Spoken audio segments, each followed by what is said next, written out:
Hello, happy Wednesday. As she panics and thinks it is Wednesday, right? Yeah, pretty sure it is. So, hi, happy Wednesday. For anybody who doesn't know me, my name is Lindsey Hall, and I'm an intimacy and empowerment coach. And I really, really love to help women dive deeper into their intimacy with themselves and with others. That means emotional intimacy, that means physical intimacy and sexual intimacy. But I know people tend to think sexual when you hear intimacy, and it's definitely not just that.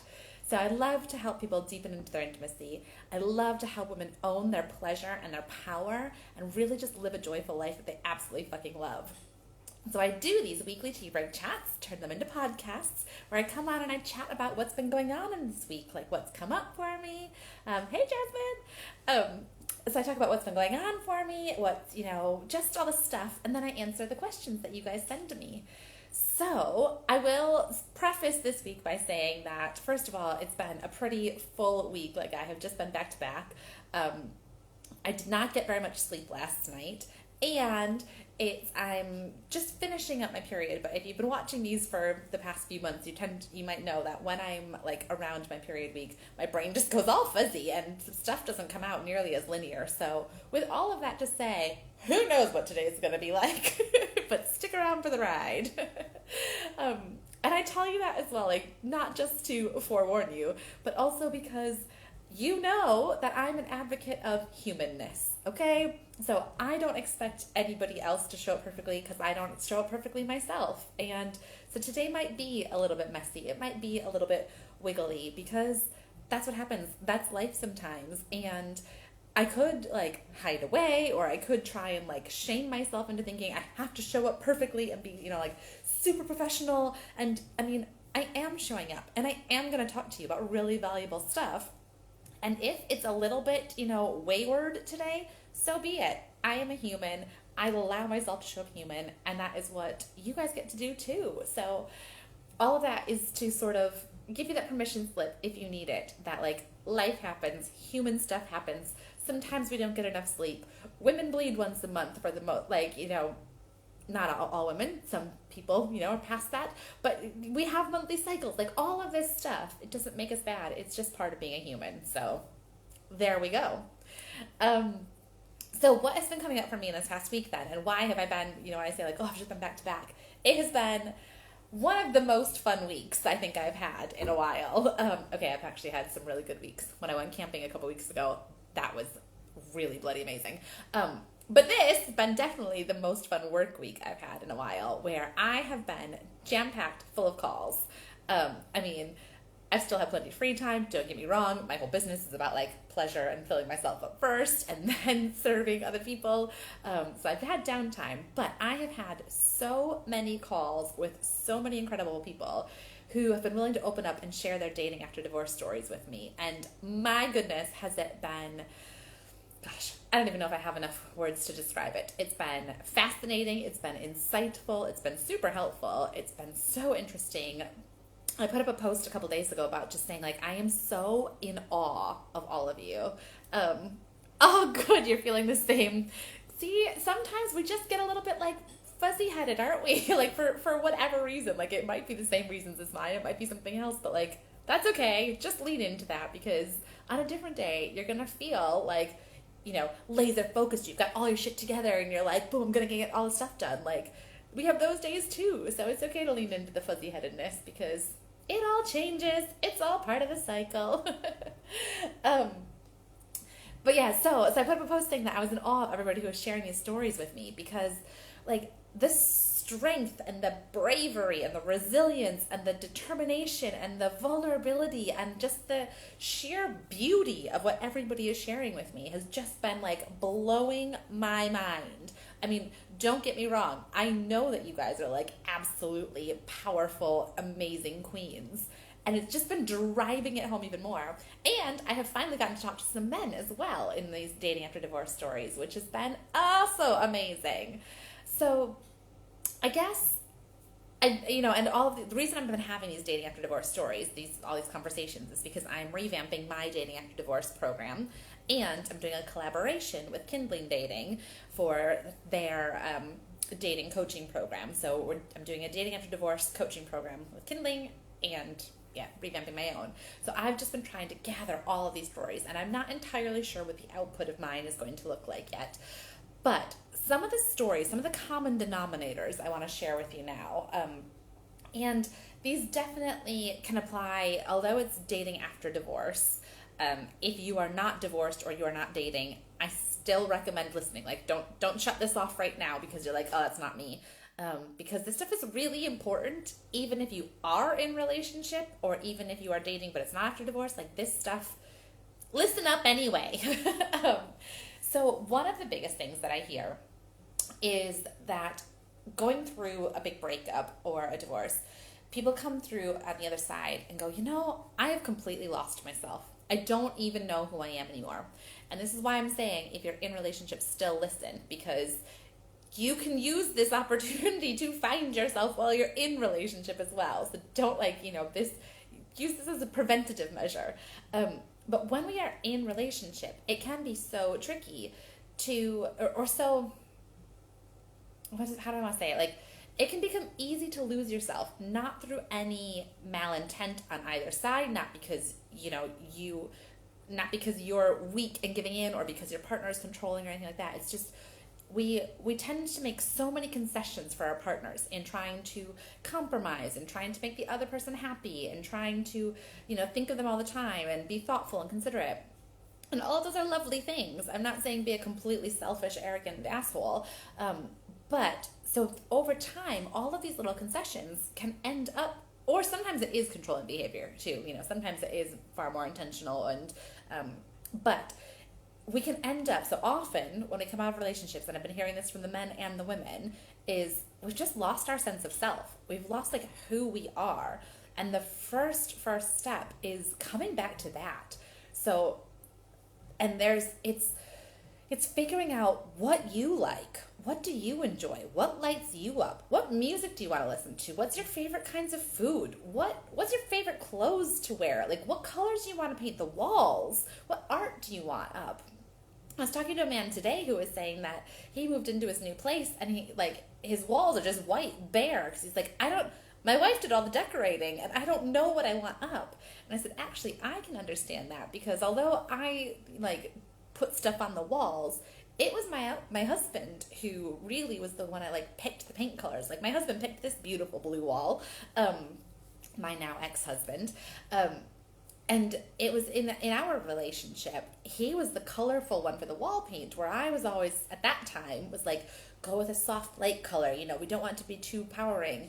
And he was the one who was like, no, we can get a bit bolder. So when he moved out and I had a room to paint, I was like, I've never picked paint colors for the wall before. I don't know how to do this. And I was really nervous about that. So I didn't have a clue what color I wanted or how to pick the paint color. So stuff like that, where it's just really, when you step into the world on your own, and it's okay, step one, figure out who I am first and foremost. And then using that as the foundation can be really helpful to then go into a relationship. Now, another thing that's been coming up a lot, though, and I've asked most people who I've talked to about this, has been, so how much of that finding yourself, and, sorry, I should also say, the other bit is finding yourself first, and then getting clear on what it is that you want in relationship, and who it is that you're looking for, because especially many of us who I've been talking to got married, or, in our long-term partnership many years ago when we were quite young. And it wasn't necessarily an intentional, conscious choice at that time. It was more of we started dating, we had a great time together. The next thing you do is you get engaged, and then you get married, and then you buy the house, and then you have the kids, and you kind of fall into autopilot. And now, as separated adults, or, divorced adults, now we're going, this is my first opportunity to really be intentional about this, to really start to get clear on what it is I want in a relationship, what I want in a partnership, how I want to feel, how I want to show up, how I want them to show up. So getting clear on that. Now, all these things, though, the finding yourself and then finding out what you want in a partner, there is a big element of that you do first by yourself. But you can't do all of it. It's not okay, once I've done those things, then I will be ready to be in a relationship again, and it'll be smooth sailing from there. I wish it was the case, But if you've heard me talk about dating before, you've probably heard me talk about that. Doing all that inner work is like doing it in a classroom or in a laboratory setting. And then starting dating is moving it out into the real world, where suddenly it's not sterile conditions anymore. It's not a textbook. You're like, oh shit, now all this stuff that I've done inside of my own, I have to apply, or there's new lessons. So it's not a get it complete, get it finished, and then you're ready to be with somebody else. It's get a foundational level, figure out who you are and what you want, and then you're going to have more discovery to do in relationship, because relationships ultimately are like a reflection, a mirror back at us. So we will discover more in relationship than we could do just on our own, both about ourselves as individuals and about what we want in a partner, in a relationship, and all of that. So it gets to be this beautiful, like, self-reflective, self-perpetuating cycle.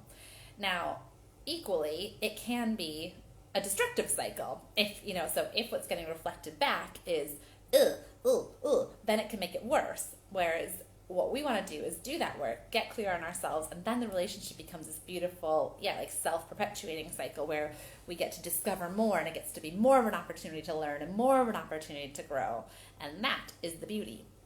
And that is what so many people get to experience after a breakup.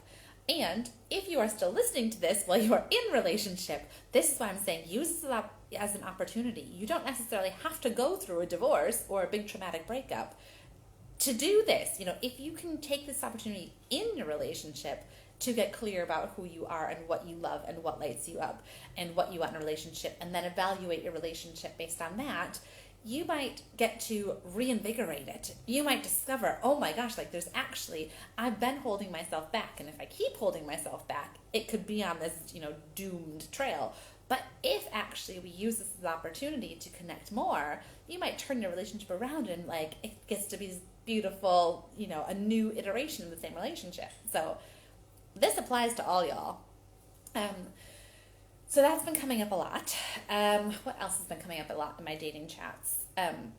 Another big piece, which, I will definitely, there'll be lessons on this, but I just need to talk about because it comes up so much, is the fear of getting hurt again.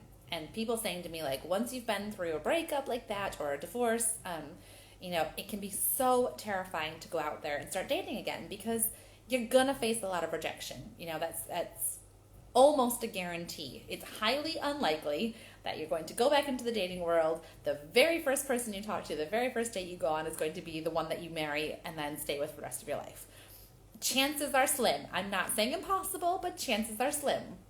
So really, you do have to be braced for you're going to get rejected. Or there's going to be rejection. It will often be you doing the rejecting as well. And so to get yourself into a position where you're like, but how can I put up with that again? How can I go through that heartbreak again? And to that, I have, I think, two main things to say. One is that you have already gone through a pretty big heartbreak. If you have split from a long-term partner, if you have gotten divorced, you've already gone through a pretty damn shitty situation. And I always say this, and the conversations I've been having so far have not proved me wrong, that no matter how amicable your divorce was or your split, no matter how, friendly it was, it still sucks. Nobody has given me I got divorced, I was married, and then I got divorced, and the whole thing was peachy keen, and I'm so glad about all of it. There's always hard stuff that comes up. It might be for different reasons, depending on how your relationship ended, or how it looked, and then how it ended. But there's always heartbreak. So you've been through some pretty traumatic stuff already, and you survived, and it didn't break you. Or if it did break you, you've put yourself back together again. And knowing that and holding on to that proof that, okay, I can break and I can heal. Because our bodies, our beings, our souls are amazing at healing. It's what our hearts do. They heal. And we can add to that. We can add tools to help ourselves heal. So you have already healed or are healing from your last breakup. You can do it again. You can. You absolutely can do it again. And then the other thing that I want to say about that is, okay, so you want to work really hard at protecting yourself from getting hurt again. So to do that, you put up those walls, you avoid the connection, because connection doesn't happen through walls. So you put them up, you keep yourself safe. You're like, great, no heartbreak, but also no connection. no joy, no intimacy, no love. Like, it sounds rather lonely, doesn't it? Because people are also afraid of being lonely, which makes sense because we are social creatures. We are hardwired for connection. We are not meant to be islands. So if you use that protection mechanism to keep yourself safe, you're just going to turn into this like shriveled up piece of wood that's just like, okay, nobody can hurt me, but also I have no joy in my life. I mean, I'm being slightly dramatic here, but also not totally. So you have to be willing to accept the heartbreak will come in order to let the joy in order to let the pleasure in. And the analogy I keep using is like, if you get a dog, the dog is going to die at some point, okay? You are probably going to outlive the dog. The dog's going to die. But you don't not get a dog because you know it's going to die at some point. You get a dog if you want one because you're going to have so much fun and you're going to have so many park trips and walks and, laughter. And like, the dog is going to be super fun. And then you deal with the death when it comes. And I mean, I know not everybody has a dog. I don't want one, but not for that reason. So you have to be willing to, if you want the good stuff, you've got to be willing to sacrifice the bad. And the good stuff lasts so much longer than the hard stuff. And like, personally for me, it's a trade-off that I wouldn't even think twice about. Like, yep, I might break up with this person. I probably will, because so far every one of my relationships has ended, my romantic relationships, obviously, as I am currently single. But none of them have broken me down. I've learned something from all of them, and I get something so beautiful from all of them, and it's fun, and I like being in relationship, and it's beautiful, and I love the connection, and I love deep, intimate connection. And so yeah, I'll put up with some heartbreaks because I know I'll heal. And so that's a big one that I really, really, really, really want to drive home. What else has come up from my dating chats? I might just leave it there for now, because I've got some other stuff to talk about, and I'm still having the dating chats. I will use this as a little plug to say, if you're watching this and you are divorced, separated, ended a long-term relationship, I do not care at all about the legal status. What I care about is like the emotional status. And you want to share your dating and divorce stories with me, please send me a message. We can still set up a time, particularly if you're a man, because I'm really interested in hearing how men go through it, because I'm still getting a lot. There's people who think that men and women still come from different planets and have completely different experiences, and actually it's just not true. And I want to talk to more men and get their experiences, and so that I can help serve both my women clients better, and so that I can talk to the men better, because it's not about either of us individually doing things differently. It's about us all relating as humans to each other in a different way. So having a better understanding is really super important. So on that front, whoever you are, if you want to talk to me about your post-breakup dating stories, please send me a message. But particularly if you are a man and want to talk to me, big time here for that. So send me a message. Let's chat. Okay. Anyway, moving on to the Q&A part. So I have 2 questions today, both of which are a bit tricky for me to answer, so maybe not great on the day where I'm like already, but I'm going to do my best. So, and this first one is really my fault, because I put it in as like one of the example questions on my Q&A story box. I was like, do you want to talk about like sex, dating, co-parenting, relationships, celebrating the summer solstice? What do you want to talk about? And then loads of you messaged me and been like, yes, summer solstice.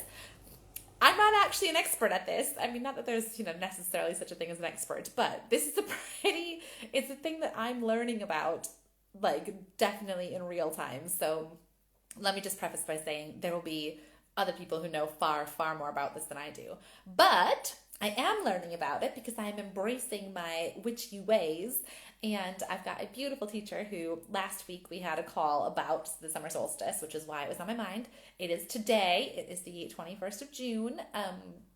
And so it is the longest day of the year, where in the northern hemisphere, it is the shortest day of the year in the southern hemisphere.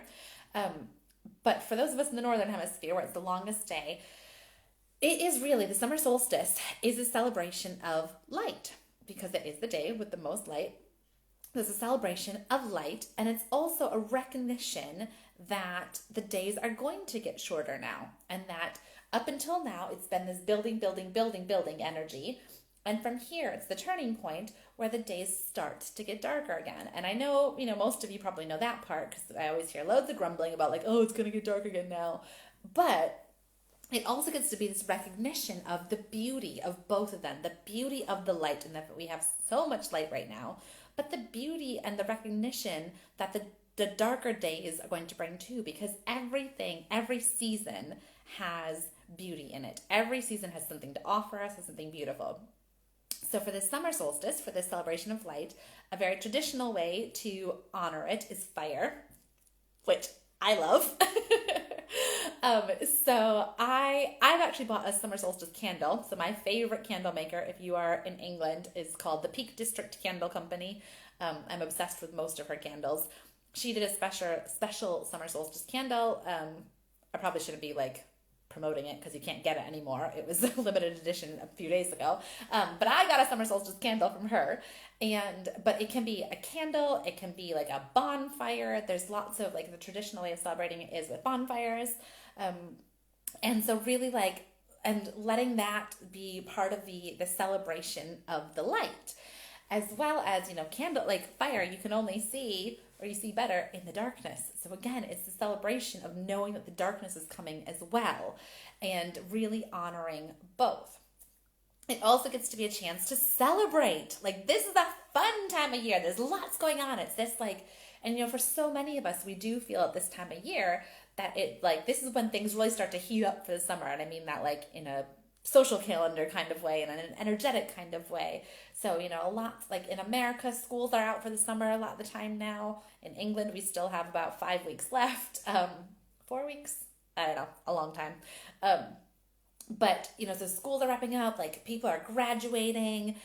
It's the start of the summer season. People start to go to barbecues more and go on holidays more. And there's this frenzy of activity. So in the winter, those dark days, it's let's bed in and be cozy and give ourselves lots of rest and nourishment in that way. And the seeds that are planted in the ground where it's we're just going to cozy in and let the darkness, we get to do all this stuff in a hidden way.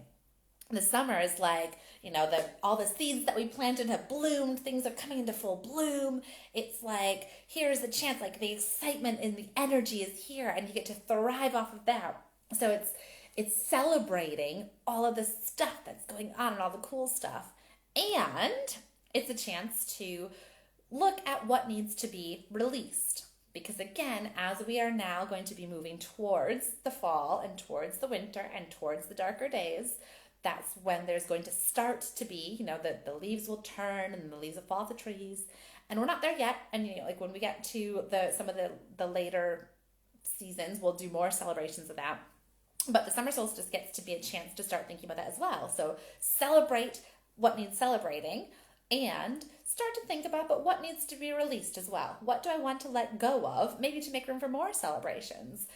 So in thinking about what needs to be released, you can write it down on a piece of paper, you can burn it in that fire you're going to have, and you can release the things that need releasing. Is there anything else? Those are the things that I picked up from, like I said, I'm still new to this, and I'm learning from my teacher. My beautiful teacher for this, her name is Diana, and she is just insanely amazing, Diana Minez. And so those are the key bits. I'm sure she had more that she told me that I don't remember, but those are the bits that I took away from it so that I can pass on to you. And really, yeah, playing in this fun celebratory energy, and really, it's also, I almost forgot. So it's also a time of creativity and sexual energy. And so embracing that, embracing the playfulness. How did I forget the playfulness part? So it's the creativity, the sexual energy, the playfulness. So really stopping to think about how do I want to play right now? What sounds super fun to me? How, and the summer months when we're kids are oh my gosh, it's the best time ever, isn't it? So as adults now, ask your inner child, what does he or she need? What does my inner child want to do, to play? What fun do they want to have? Do I want to run through the sprinkler? Do I want to have a lollipop or a popsicle? Do I want to skip down the road and wear a flower crown and sparkly boots? What do I want to do to play? So really embracing that playfulness of the season, embracing the creativity, embracing the sexual energy, and using all of that as a way to like leaning into all of that as well. So all kinds of fun stuff at the summer solstice. And this, the really, like I said, there is beauty in every season, and every season has something for us and something to teach us and a purpose in our life. And I'm learning to appreciate all of that and to accept all of those. But I gotta say, this is the most fun season. Like this is fun when it's light and celebratory, and I get to light more candles and celebrate things with fire. I'm always here for celebrating with fire. So that is the summer solstice.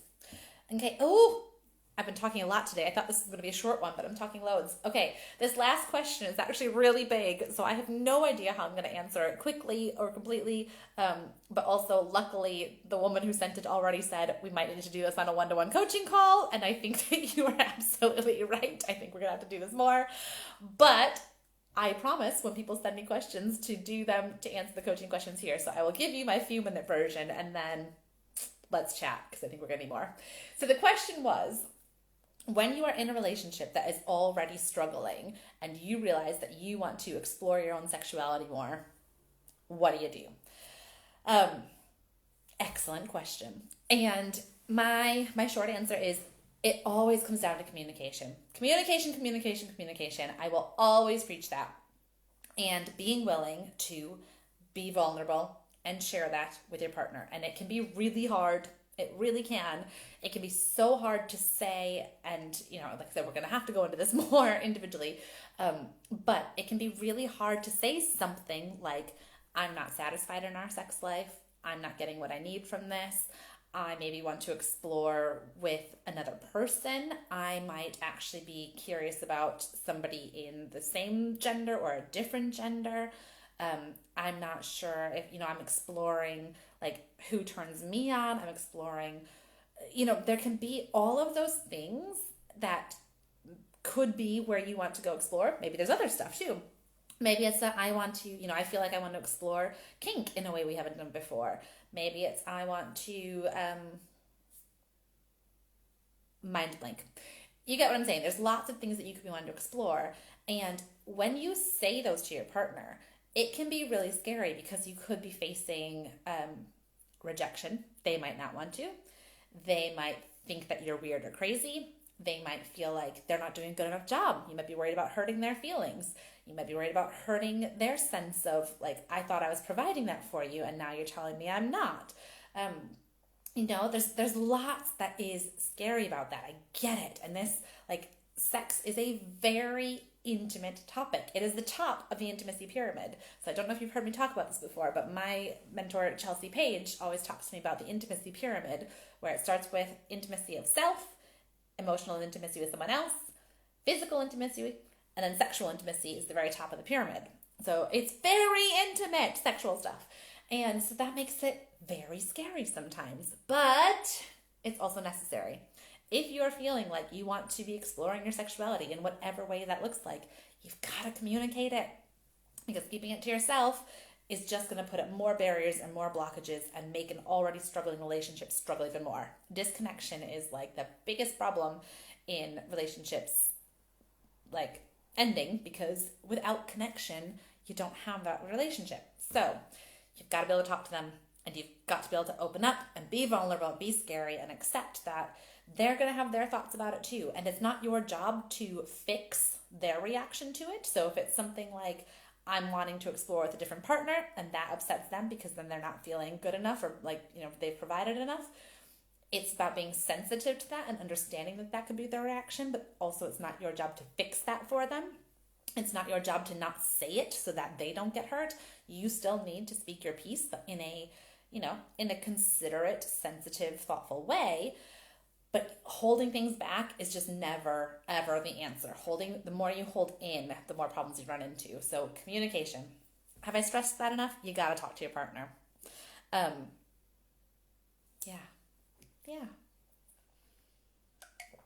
Okay, I think I might need to leave it there. I have to go get my kids from school. And actually, this wasn't as woolly-headed and waffly as sometimes it is.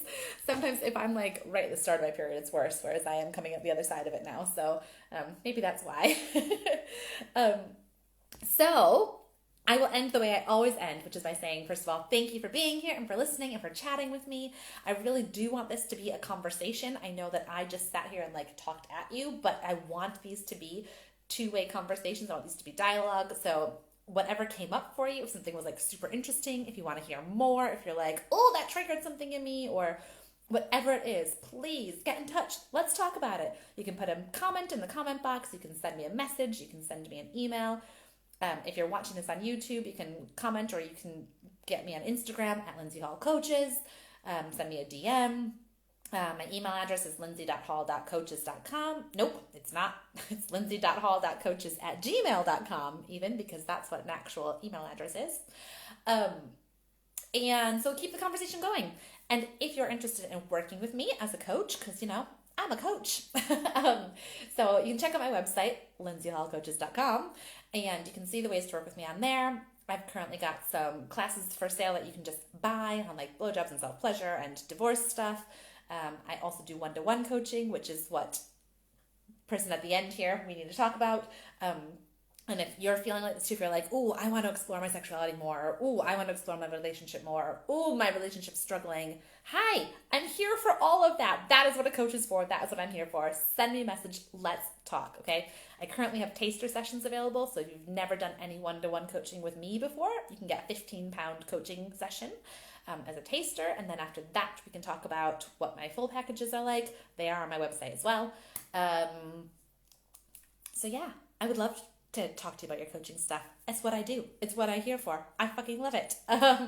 So that's it. Send me a message. I will be back here doing Tea Break Chat next week.